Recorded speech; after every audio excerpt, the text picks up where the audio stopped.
Ben Glazier joins us in the studio. He's the man responsible for these amazing stamps, which were all the rage, especially last night when we were at the premiere. I call it the premiere because it is the 50th anniversary of the film Space Odyssey 2001, of course. And Ben, congratulations. I mean, obviously delighted were you not to get this commission because this is something iconic, isn't it? So, yes, it is. I mean, it was a film that was made a few years before I was born. So I was born in 1969. I was born during the moon landing. And the moon landing was filmed for real 1 year after the release of 2001: A Space Odyssey. And you see those scenes in 2001: A Space Odyssey of them walking on the moon. And what they managed to achieve, that they were starting filming in 64, 65, was incredible. So to work on that's been a true honour. Okay, let's go through them because there they are as such, but you've got the big blow-ups. I love the big blow-ups because you can see them all. And there's all sorts of... So there's, we've done a full range of the stamps, and we tried to pick the most iconic parts from the film. So we've got obviously Arthur C. Clarke and Stanley Kubrick. Should we hold up these big ones? That'll be easier when I show everyone. So Arthur C. Clarke and Stanley Kubrick, they were actually writing the book and making the film at the same time. They were written and filmed concurrently, so it was a collaborative effort. Yeah. And we picked iconic parts from the film. This is the stewardess walking through to deliver their meals, and she's just walked through in zero gravity using grip boots that grip onto a carpet surface. Yeah. Now, bearing in mind that the Apollo 11 mission hadn't happened, how was it that the cinema people knew about zero gravity and what it would be like to stand and walk in space before that? Well, obviously, Stanley Kubrick worked closely with NASA. Yeah. So he had a lot of inside information. Now, this one is very iconic. I mean, who would have thought a little red dot could be so moving, evil, and interesting? Strike fear into your heart, because it's the AI, the AI that went errant in a film more than 50 years ago, well, around 50 years ago, just as this whole emergence of computers and technology was happening. If you think that's 50 years ago, we've only just had in the last few years the equivalent AIs that we're now presenting ourselves, the fear of an AI taking our decisions away. This is 50 years ago. Crazy, isn't it? Crazy.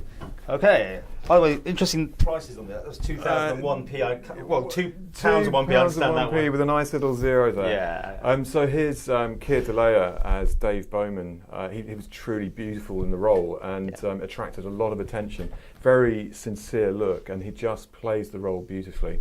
It's his journey through space and time and the universe that is the core theme of the film. So many stamps. And this one's 25p, so we can all afford this one. So here's Stanley Kubrick on set. And we heard last night from Katerina Kubrick, his daughter, how she was able to go onto the sets and play amongst all of these machines and play with the spacesuits, play in the giant Ferris wheel, and how all the actors and the stars would just come round to their house in the evening, because Stanley's office was at the house. Yeah. And it was a real family work, wasn't it? Yeah. Because she was really involved. And let's see what we got next. So the Space Station 5. So as they leave the Earth and go up to the space station, this is the earliest sort of space part of the film. When they leave the Earth, they travel up in the Pan American spacecraft up to the space station, and you suddenly get the size of this object. And again, that view of the Earth in the background. But you know what I really like is it's not finished. That's right. I mean, it's a work in progress, and most of the things you see is just all finished and looking fantastic. Well, if you think of our own space station, it's a constant work in progress.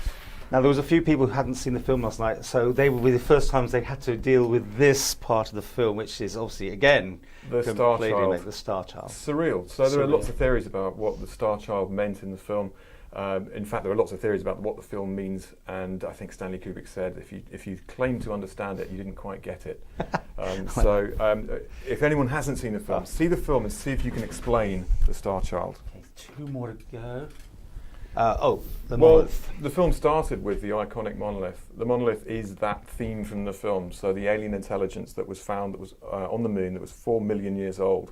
And what we saw here was the dawn of mankind, where apes encountered an alien object and miraculously started their transformation into humanity. Bit of trivia: there was going to be like a pyramid until the last minute. Well, that might have been based on the book The Sentinel, Because didn't Mark Commode say last night that the Sentinel had a pyramid? So you only changed it at the last minute. Imagine working this film where they keep changing things. That's what he did, didn't he? Yeah. And the legendary Arthur C. Clarke. So Arthur C. Clarke had lots of connections to the island. Mainly, of course, Chris Stott from Mansat, who has been instrumental in introducing us to people in the space industry, because there's a whole theme of Isle of Man, Post Office and space going on at the moment that started with Stephen Hawking, ran through with Tim Peake, has gone into 2001 A Space Odyssey, and next year goes into the 50th anniversary as a moon landing. And Isle of Man has a really strong space industry, so these stamps are quite appropriate. Now, Clarke was here for a while. Yeah, I didn't realise until recently, up at Derby. I know there's a little thing, but we don't want to give us one of these things. There's a secret, but we can't tell you the secret. But you have to buy the stamp, and how far you want to go with this story. So all I can say is you need to throw some light on the matter. Oh, you're going to be that ambiguous about the whole thing. All I'm going to say. Very clever. So again, another great issue here by Isle of Man stamps and coins. You had to turn this around fairly fast, didn't you, or something? We always do these fairly fast. There's a lot of research, and then bang, you have to get the stamps into production. But we were working with Warner Brothers, who were so helpful. Yeah. Nikki at Warner Brothers gave us access through Warner Brothers to the Stanley Kubrick collection and the foundation, and that hence Katerina Kubrick coming here last night. Warner Brothers have been amazing. They really helped us with it. They gave us access to behind-the-scenes images, behind-the-scenes facts and information, and they fact-checked everything in the production, because there are so many conspiracy theories. You can buy this in all sorts of flavours, I presume, like you got box sets. Right. Well, there is, of course, the Monolith box set, which is probably the ultimate collection. But these special edition sets of the stamps, there are numbered sets and certificated sets. It's a beautiful thing. But what's really beautiful, the first day cover with Dave Bowman's eyes just poking out from there. Wow. And there are also 3 commemorative covers with the Star Child and the Monolith. So there's a really beautiful collection put together. Well, congratulations. Thank you very much. And in the shops now, as they all say? Yes, iomstamps.com I think is probably the best place. Get online, have a look at those, and have a look at the other space collections at the same time.